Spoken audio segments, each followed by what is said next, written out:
Hi friends, today I want to share you with the topic of communicable disease, which is from the class 5th blueprint series book, educational series. Already I made it 2 videos, which I will share you in description box, and you can watch part 1 and part 2. This is my third part of the video. Today we are discussing the topic of communicable disease. The disease that can be spread from one person to another person are called communicable disease, which will be easily spread from one person to another person.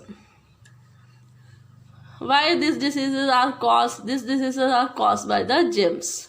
The germs can be bacteria, virus or protozoa, which are so small that they can only be seen by under a microscope. We can see them under only the microscope. We cannot see them with our naked eyes.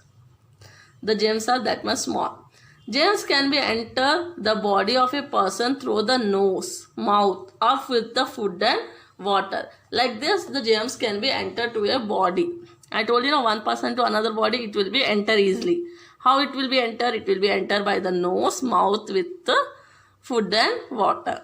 They can also enter the body through the skin also. Skin of a person also it will be enter. So now we will be see the different types of a mode of transmission. How it will be transfer from one person to another person, we will be seeing this table. Contact transmission. Contact transmission means by touching or by skin, with disease will be spread. Direct contact to the affected person. If we touch any person is affected with the chicken pox, and we will touch the person and it will be directly come to us, that is called the directly, when we are contact with the affected person. Another thing is that when we are contacted with the things of the objective of the person who is affected, for example sharing a towel, a comb or cloth, we are using a persons who are affected with chicken pox or ringworm, we are using the same thing, then we are getting affected with it. Now we will be see how it is the second form of it. Second form of it is droplet. Droplet transmission. In the form of small droplet, it will be spread from one person to another person who is sick. For example, anybody having cold and cough, it will be spreaded during sneezing, coughing, spitting and speaking.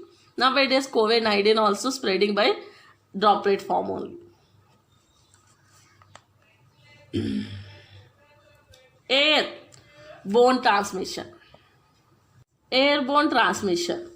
Affected agent floating in the air for some time and enter the body through the respiratory trace. For example, any affected person season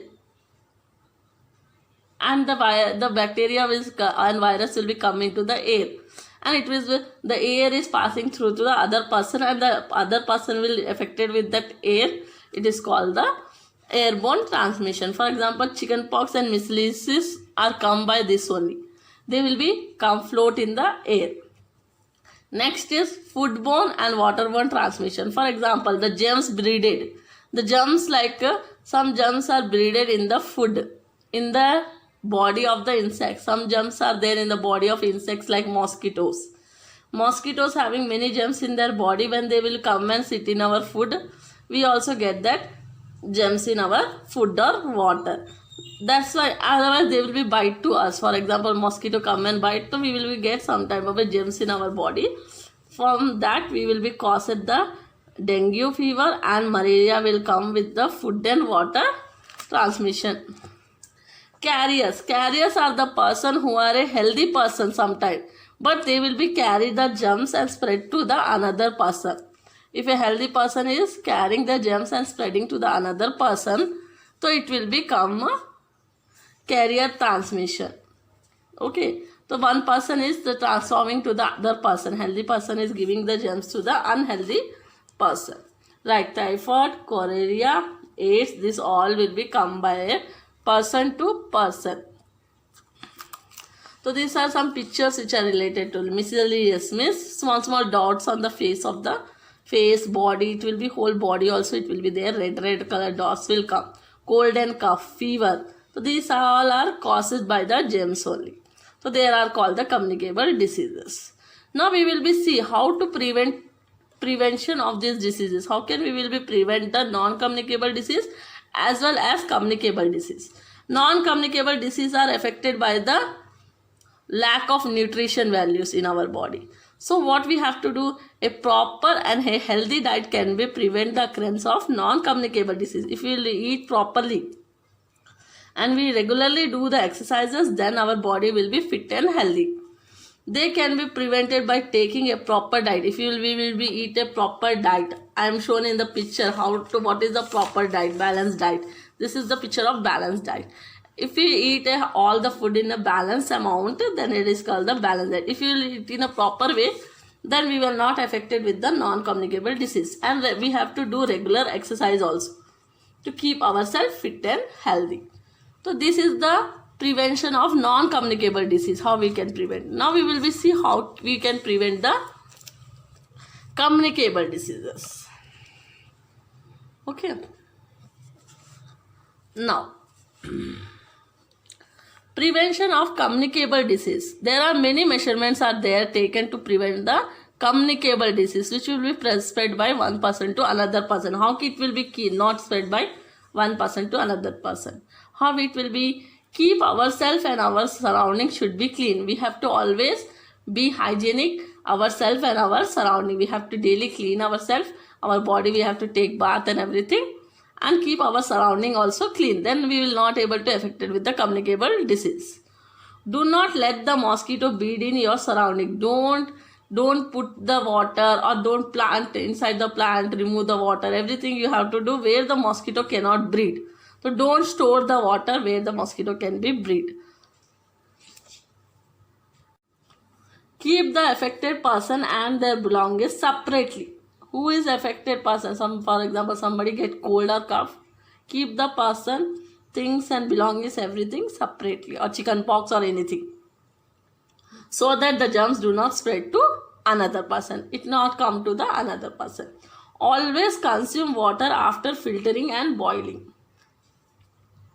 After filtering and boiling only. Always what you have to do, filter the water. If it is not possible, then boil the water and drink. Especially in the rainy season, we have to drink the boiled water. Sweep the floor every day. Every day clean the floor to kill the germs. Put wire mesh. Wire mesh means it is a wire net which we have to be put on the windows to prevent the flies and insects from entering our house. What we have to do, we have to put the net to our windows so that the flies and insects should not enter to our house. So these are the prevention of communicable diseases. Vaccination for immunity. Another way to protecting ourselves for certain diseases is to acquire immunity against them. We can protect ourselves in another way is to get the immunity in our body. Immunity can be defined as the ability of the body to restrain or fight diseases or germs. What it will be do immunity, it will be fight against the germs. They can also be done through the process of vaccination. We can do the vaccination also to get the immunity. Vaccination is the method of developing immunity in our body against the diseases. Vaccination, you all see in the picture, vaccination is the process to build the immunity in our body. So vaccination means we have to take a small dose of injection of the germs of a disease into a healthy body. In a healthy body, we have to take the injection. A small dose of germs will be there in the disease. This result in the production of antibodies in our body. What they will be do? They will be produce the antibodies. Antibodies are the substance which produced by the body to fight the disease. Antibodies will be help to fight with the diseases. That's why we have to take the vaccination. You all seen small children are giving the vaccination. Nowadays many things are get the vaccination. Vaccines are available for various types of diseases nowadays. Typhoid, tetanus, polio, measles, cholera, etc. are nowadays available of the vaccines. We must get ourselves vaccinated as a protection against the diseases. Nowadays we are searching for the COVID-19 vaccine also to get away from these types of diseases. Thank you for watching my video. Thank you for watching. If you like the video, please subscribe.